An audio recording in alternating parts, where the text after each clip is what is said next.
Welcome to Our Girl Relationships. On this channel, we discuss day-to-day problems people face in their lives. Let's start with the video. My husband and I lived happily married for over 9 years after having dated for more than 4. We went through quite a lot of things together, and we were there for each other when our lives basically crumbled to the ground because of familial affairs. I don't think there was ever a day when we were together that I paused to think what my life would end up being like without him in it, nor did I ever dare to imagine it with anyone else. I suppose that's what made it so surprising. On top of how abruptly things changed and how unusually irrational his decision to file for divorce was. There was a time period during our marriage in which we were slightly distant because of how hectic the nature of our work is. But it wasn't something abnormal or worth even arguing about. It was neither the first time it happened, nor was it aggressive or unpleasant. It's just that things weren't as hot as they were usually, and we both knew it had nothing to do with the relationship, or at least I did, because apparently it was reason enough for him to want to end our nearly perfect marriage. One day we were married and struggling with building our individual financial empires, and the next I had gotten a call from my lawyer telling me that I just received divorce papers from my husband and that he was only allowing communication through and with the presence of our lawyers. Although the events that led to our divorce and the few that followed which revolved our relationship were extremely strange, I found it in my heart to give him the benefit of the doubt and assume my lack of full understanding of the situation. It felt better to live and deal with the consequences of our divorce, thinking he had solid reasoning to back up his request, not just something as stupid and minute as a small period of cold air between us that resulted from our professions. I lived with it, and I was willing to maintain that mentality for the rest of my days because it allowed me to move on without resentment or any hard feelings. I was fine with everything really, but things just couldn't stay peaceful and calm now, could they? Not with the reason that ended the marriage, which although I chose to deny the presence of something more profound and certainly more deviant, the nature of what ended our relationship was vigilant, and it was only a matter of time before it came back to bite me and my ex in the ace. A few months after the divorce, nearly a year since I had last laid eyes on my ex or spoken to him, I got a message from him in which he was extremely friendly, positive, and passive. I didn't want to make the air awkward or reflect any negativity, so I just went along as smoothly as I could, asking about his family and well-being. Silly I even assumed the reason behind our friendly interactions was that our marriage had ended without violence or arguments. I was also learning to be fine with the idea of befriending my ex-husband. That's it, befriending him for the sakes of adulating, and that's where it ends. But of course, as I said, with the nature of his reasoning to end our romantic relationship, there was no room for peace and quiet. Things escalated very quickly from passive and non-transactional when he called me one day confessing things to me, requesting and justifying things that blew me away and that still puzzle me to this day. He had the guts to call me in early morning and ruin that day and many weeks to come by informing me that the reason our marriage ended wasn't because he felt the spark had died and unhappiness was afloat. He brought up his friend's wife's name and referred to her as the mother of his child. He did so right before asking me to get involved in raising and providing for the child, which was the reason my marriage ended. He had the audacity to tell me I'm obliged to help out with things, especially considering the fact that the friend who he betrayed by knocking up his wife refused to help support or even care or interact with their child of deceit. I'm not gonna lie, there was such an urge within me to agree with the friend. But it seems as though I was so taken aback by the audacity and ruthlessness that my ex had mustered up to walk up to me with such claims and requests. Not only did he end our marriage for reasons other than the ones he swore to in the house of law, but he also cheated on me multiple times, got someone pregnant when he refused to try having kids with his wife for professional purposes, but he was basically asking me to take in and parent the child. That was the reason my nearly perfect marriage ended. There are so many things that went through my head when he was talking to me. I simply wasn't absorbing anything about what he was telling me.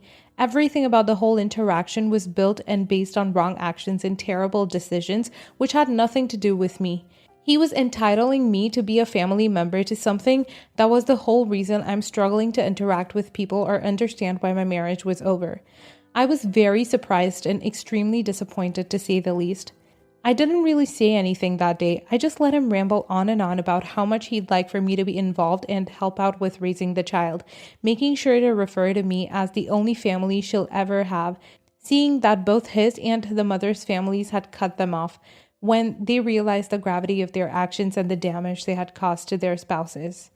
Funny thing is, he was giving me the reasons for which I should hang up and never ever talk to him again in a way that he thought was the best to convince me to mother his child of disarray. There was nothing about the fact that our marriage ended for more than just lack of emotions that pissed me off. He was explaining that basically the only reason so many people's lives were ruined was because they made a stupid decision to sleep together and then backed it up with the worst possible series of concerning and unthoughtful decisions. I'm not very sure how this child is going to grow up or if it should even be left in the hands of people who would so recklessly do something so irrational. And I would truly be lying to say that I care. I decided to leave this whole situation behind me and not look back on the ex or his baby mama or his love child or whatever. Everything that happened is their doing, and I shouldn't be feeling any guilt or need for reconsideration. It's all too obvious and clear, yet I can't help but feel sorry for the little one, as it saddens me to imagine that she was my daughter and had to be left with such people. I'm not sure where I stand or if this will ever fully leave my mind, but sharing it here would really help out, especially if I get more opinions and perspectives on the matter. Not the a-hole. Well, I think you did the right thing. Leaving the whole thing to be in the past is probably the best service you can offer yourself and those people. I know you thought you knew your husband, and by that I mean you think he'd make for a good father. But the truth is that you really didn't know him as much as you'd like to think. You assumed the best in him and even considered gaslighting yourself to justify his stupid actions with something smart. He's not smart, he's impulsive and stupid, and the child that resulted from that marriage is going to grow up just fine and realize that. Not the a-hole. You did the right thing. Don't look back or try to get involved with your ex or his wife and her child. They won't do you any good, and it'll only motivate them to slack their responsibilities on you, since that's what I think their plan is by contacting you. They're very clearly only now starting to realize the gravity of what they did, and they don't think they'll handle it, which is why your ex reached out to you and asked for your help and support. That doesn't mean you have to respond positively because you think you're responsible for making the child's life better. That's exactly what they're trying to do, guilt you into taking care of their problems. So don't fall into their traps and don't worry about the child. There are plenty of systems and means put into making sure parents who aren't competent enough aren't allowed to be just that, and none of those include nor rely on you. Not the a-hole. I think you should move on from everything and leave this dark past behind you. The whole thing happened because two adults did terrible deeds, and to think that a child would be a result of that and would have to grow up feeling miserable or unhappy is truly devastating. But it's not your responsibility to fix or to try to change anything about it. My advice is that you dissociate now before you get too emotionally invested and end up ruining good things for yourself and your possible future family. You deserve better, so find better and stop reflecting on the past. Next story. This actually happened last night, but it has been bugging me since it happened. I feel like the a-hole, but I also don't. Long story short, I'm separated from my soon-to-be ex-husband. We were together for 10 years, married for 6. We have been separated for about 2 months after it came to light that he was cheating on me with a 19-year-old and broke his 4-year sobriety. We have 2 small children, 5 years and 11 months. I also have an 11-year-old stepdaughter. My ex and his ex-wife's marriage was annulled before I ever came into the picture. For the entire time I was with my husband, he paid $900 a month in child support, sometimes more even. When my oldest was 2 weeks old, he gave his ex $3,000 because she was several months behind on rent and was facing eviction. With my stepdaughter, it was always on us to get her new school clothes, supplies, shoes, etc. Her mother would just forget. With my husband just up and abandoning us, it has put me in a financial bind. I'm on a fixed income student stipend and only receive $1,300 a month. I have filed for child support through my state, but who knows when I will begin receiving it. Last night, out of the blue, his ex messaged me. Apparently, when my husband abandoned us, he stopped paying his child support too. He has not paid for November, nor will probably pay for December either. His ex asked me to pay his back in current child support. She and her new partner have one child already, and she's expecting again. She told me how they were counting on that money to catch up on bills, take care of Christmas. I told her no, there's no way I can do that. I have my own 2 children to take care of. I'm barely surviving as it is. While my ex is still paying the mortgage, I'm responsible for utilities and such. I can't help that he decided to not pay child support. She called me selfish and a-hole and accused me of not caring about my stepdaughter. Threatened legal action to make me pay. At that point, I rolled my eyes and stopped responding. Part of me feels bad that I can't help her because I know my stepdaughter is the one who will suffer. But part of me is like, well, tough luck, because both she and her partner work full-time. I'm a full-time student stay-at-home mom who was thrust into single motherhood by my ex having his midlife crisis and just effing off. So Reddit, am I the a-hole? Not the a-hole. She needs to pursue child support through the courts and get it from your ex. This is not your problem. She and her new partner should not be counting on child support for your stepdaughter to use for their own needs and their other children's needs. You and his previous ex should be working together to make sure he pays all of his child support. Be sure to have child support paid through the courts, not directly. Not the a-hole. It sounds as if your ex is stiffing both you and his previous ex. Not your job to make up for his failure to pay his ex's child support. And you are going to find yourself in the same boat because your ex can't keep it in his pants. Best thing to do is just put his ex on the read and figure out how to get by with your kids having a deadbeat dad. Sounds like you're taking the right steps of getting formal child support for your kids, and you really need to get a custody order in writing so that he doesn't show up one day and demand to have the kids while he goes on a drunken driving spree. Forget both exes for the moment. As someone who went through a nasty divorce where he handled the bills, you need to make sure your mortgage is being paid for. Call the lender, do whatever it takes. Is the house in both your names? Because if he's not paying and the house gets foreclosed, that's going to impact your credit, possibly even job prospects for years to come. You also need to do a credit check on yourself and make sure he's not opening accounts in your name. I know you're on a fixed income, but I can't stress how important this is. You may need some of your limited funds for a lawyer, unless your school provides legal assistance for full-time students. Some do. Otherwise, research women's assistance programs in your state. A lot provide free or low-cost financial counseling. Next story. I really feel like I just stepped out of a soap opera, and I might be in the center of it as the a-hole, using a throwaway account. I, 28 female, work at a small local sports bar. I have a co-worker, 25 female, who we shall call Amanda. All the names will be changed for this post. Amanda starts dating one of our regulars, Nick, not quite 2 years ago. After a few months, she got pregnant and they got engaged pretty quickly after that. The baby is now 6 months old and Amanda has 2 other kids, a 5-year-old and a 3-year-old, each from a different father as well. Nick was planning to adopt both of them after the wedding, as both of their dads basically refuse to be in the picture and are willing to give up parental rights. Amanda and Nick were supposed to get married in 2 weeks. However, about a week ago, Nick came in one of my bar shifts and seemed really down. I didn't pry, but made friendly small talk, and after a few beers, he told me an alarming confession. One of the other regulars, Adam, reached out to Nick on social media. Apparently, Adam and Amanda had been messing around at the same time that she and Nick were dating, and Amanda ghosted him just before announcing her engagement. Basically, Adam wanted Nick to be aware that the baby may not be his before going through with the wedding and the adoption.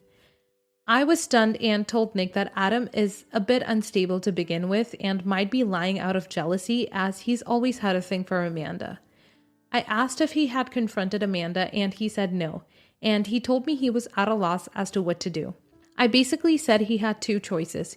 Either he loves Amanda and the baby enough to not care, or if he needed to know for sure, and answer was a paternity test away. Well, he went with a paternity test, and guess who's not the father? After getting the results and confronting Amanda, Nick called off the wedding. According to another regular who was close with Nick, Amanda admitted to knowing the whole time, but went along with the baby being Nick's because he's financially stable and she knew he would do the right thing and marry her. Word about the conversation between Nick and I got around, and Amanda has been texting me about how I ruined her life and I had no business butting in. She claims if I hadn't suggested the paternity test, Nick would have never gotten one and she'd have a husband and a father for her kids. And I feel like she might be right. I absolutely could have minded my own business and told Nick I had no advice for him. And I do feel bad that now she will be struggling with 3 small children on her own, being a single mother myself. Am I the a-hole? Not the a-hole. Nick deserves to know. Amanda did a horrible thing, especially if she knew and had an inkling the child was not Nick's. In this day and age, they can be ordered online, or heck, Walmart even carries them. It's a very simple procedure with a pretty fast turnaround. Imagine what would have happened in 10 years when the child needed a kidney and Nick found out at that point. Seems Nick dodged the bullet and a cannonball with Amanda. Not the a-hole. Amanda is experiencing the consequences of her actions. Nick and Adam made unfortunate choices in who they had unprotected intercourse with. But everyone deserves the truth and to be able to make life choices based on facts. This would have come out eventually and Nick would be devastated, both emotionally and financially. Best it happened now. Not the a-hole. Amanda is the one that ruined her life. All you did was offer advice after he told you what was up. He didn't have to take it. But it's good that he did now, instead of always wondering and later finding out after getting married and adopting the other children. Next story. My wife, 27 female, and I, 36 male, were having Thanksgiving dinner at my parents' house last Thursday. My wife has this weird habit of eating with a teaspoon all the time, instead of a regular spoon, so when she and my mom were setting the table, she took a teaspoon for herself. Anyways, when she was eating with it, my dad pointed it out to her and asked, "Why on earth are you eating with that tiny teaspoon? You know, eating in tiny amounts isn't going to help you lose those extra pounds you have."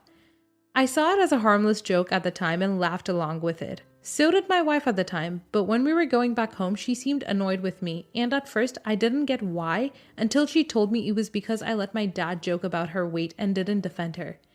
She has had some trouble with her weight lately, but I didn't think she'd get so angry over the joke. At the time, she seemed chill about the joke and it really seemed harmless.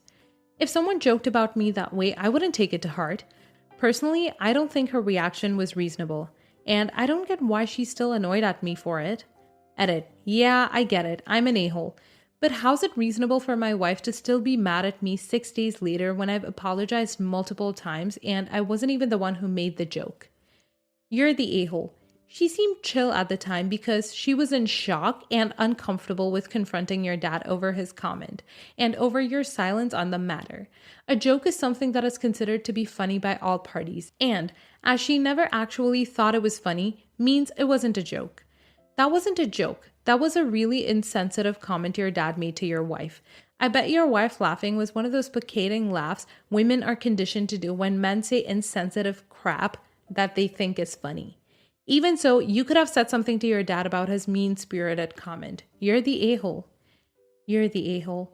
Women are sensitive about their weight in the same way men are sensitive about jokes referring to the size of their private parts in general. Your wife was a good sport, but your dad was an a-hole, and you were too for laughing along. And who the hell makes jokes about being overweight when you're in the middle of eating Thanksgiving dinner? Rude as F.